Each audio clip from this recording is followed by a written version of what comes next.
Welcome into a Sports Call Overtime, a YouTube exclusive. I'm Brooks Childress along with Mr. Connor Knight here, and we are getting set for one of the biggest soccer tournaments in the World Cup, coming up starting this weekend across the United States, Mexico, and Canada. But first, Connor, I want to go back a couple days. You, myself, 88,000 of our closest compadres piled into Jordan-Hare Stadium for a once-in-a-lifetime event where Argentina, the defending World Cup champions, took on Iceland in their last warm-up friendly match, and one of the greatest, if not the greatest, soccer player of all time, Lionel Messi, on hand. He did play, which was there was a lot of folks that you'd seen the reporting going into the game that said he wasn't going to play. There was questions he was going to play. Didn't play a few nights before at Texas A&M when they did their warm-up game against Honduras down there in College Station, but there was a lot of folks that were taking the, as well as myself, were taking the news and saying he's going to play. Yeah, he's going to play,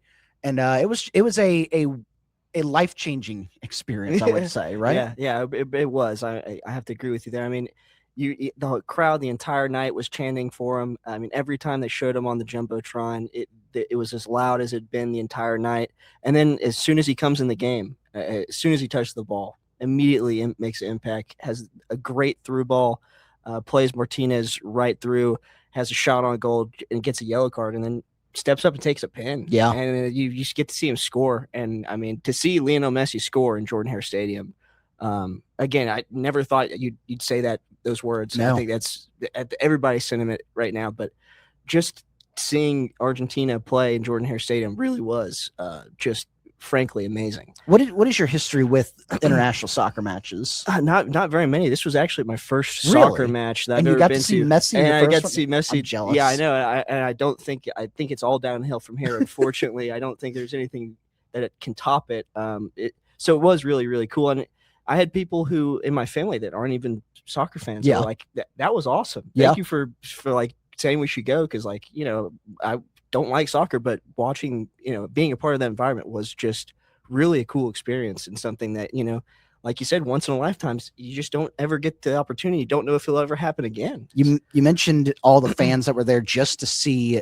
Lionel Messi himself. There were so many Messi jerseys across, you saw obviously the Argentina jerseys. You saw FC Barcelona, where he started his career. You saw some PSG, Inter Miami.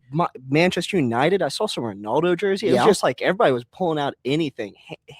Hamburg. Hamburg. I saw a Birmingham City. Yeah, I saw Ipswich. I was like, wow, these are just everybody. It was just like soccer, all the undercover soccer fans, I think, around in the South were just like, you know what? It's one of our only opportunities to do it, other than like maybe going to MLS games. So why not just show out, have a huge kind of event? But folks piling into the stadium early just to see Messi warm up, chanting, as you mentioned, chanting his name all throughout the game. I tell you what, I mentioned this to a couple people that I was sitting next to when they flashed his up on the screen, flashed his image up on the screen when he started to warm up and the cheer went up. I said, I don't think I've ever heard a cheer this loud for somebody warming up rather than a backup quarterback at Jordan-Hare Stadium. Yeah, I've never heard that in my life. It was so insane. And like just the flashes, the crowd would be silent and you just hear murmurs of, Messi, and then you'd see just a flash of him on the big screen and it would just erupt. And even he couldn't help but notice, like he'd have to look up and be like, I'm on the video board. That's why everybody is excited. It was obvious why everybody was there. It was so much fun. It was such a fun experience. Hopefully Auburn showed out enough. I know, you look on social media, all the Auburn folks were talking a lot about it. Hopefully the international world and the national stage took notice of the environment inside Jordan-Hare Stadium. We're able to see more stuff like this in the future, where Auburn continues to bring top level football talent into a football stadium. But now, moving past that, Argentina now done with their warm-ups. Pretty much everybody getting into World Cup mode. You've got Mexico, South Africa getting things started. You've got the U.S. getting things started on Friday night against Paraguay. Thoughts on just the World Cup in general? What do you think happens? I think it's going to be, like everybody is expecting, one of the most memorable World Cups of all time. First time with 48 teams. Yeah, it's just going to be the biggest of all time. The travel, the elements, dealing with the heat. A lot of these teams from Europe not being used to playing in the heat, like England, I know, have been training in Florida, trying to prepare themselves just a little bit, and it's not helping. I mean, people are, I know the Norwegian team is up there in North Carolina, and they're having to sunbathe all the time, trying to stay. So it's just one of the, I think it's going to be really, really fun. I've caught the fever. I'm fully in. I've been just refreshing Twitter constantly, like what's going on, what's the camp, what's the intel, how's the team's going to do. So I'm really excited. Do you think Argentina repeats, or do you think somebody else grabs the trophy this year? I mean, it's really hard not to say Argentina repeats after you saw Messi, and just the way he played in those 20 minutes were just remarkable. It really was like at Inter, he's been playing, but obviously he's not been playing 100%. He's been saving some stuff up for the World Cup. Just because it's it's the biggest sporting event for the world. And it's obvious as soon as the World Cup comes on, Messi turns on. It's hard to bet against Messi. So it's as much as I want to say another team, I think I'm still going to have to say until another team proves otherwise, it's Argentina's to lose. They're going to be a force to be reckoned with. Obviously, Portugal's going to be up there. England's one of the favorites. France, Germany, Spain is actually who I think could have a really, really big World Cup this year. I think they're due to have a really big performance. And if there's a team out there that I think can knock off Argentina, I think Spain is one that can do it. Now, turning our attention to a more local base, the U.S. We mentioned they open up against Paraguay on Friday. They also take on Australia and Turkey.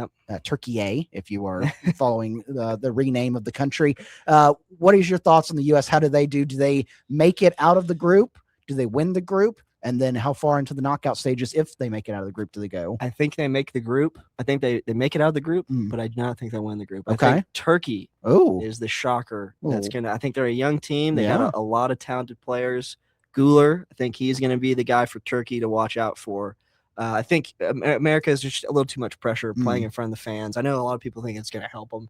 I just think, of course, they're going to be better conditioned for the elements and stuff. It's just I think Turkey's got a little something I think is going to ruin it. I don't think they're going to have any trouble with Australia or Paraguay, but I could be sorely mistaken. That's something that has happened with the U.S. soccer before.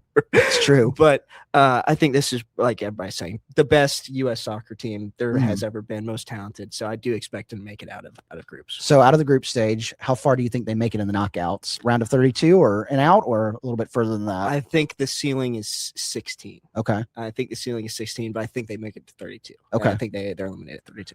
I think they make it out of the group. I actually think they win the group. I think their biggest competition, at least for me, is Paraguay in this first game. And so that's going to tell you a lot about what this team can do. I think they can take Australia. I do like Turkey. I think that they, like you said, they're a nice young team. I think they are talented enough, though, to get that win. I think they make it out of the group. I think they make the round of 16, but I think you're right. The pressure just builds and builds as you go through. And once you get to that round of 16, you're facing some really tough competition. Oh, yeah. And I think that the U.S. is going to get there and to that round of 16, but maybe not much further than that.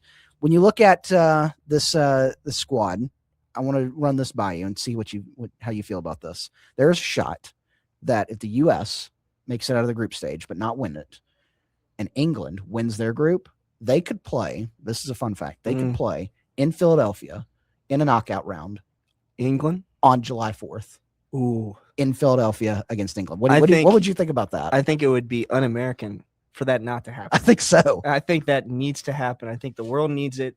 All the griping England has done about the heat and AC and the heat wave over there, and then there's been a lot of discourse this World Cup between Britain and America, related in a good amount of ways historically, but they just not seen eye to eye in this World Cup. They obviously do not like it, and America obviously is trying to make the best of it. Last quick question for you.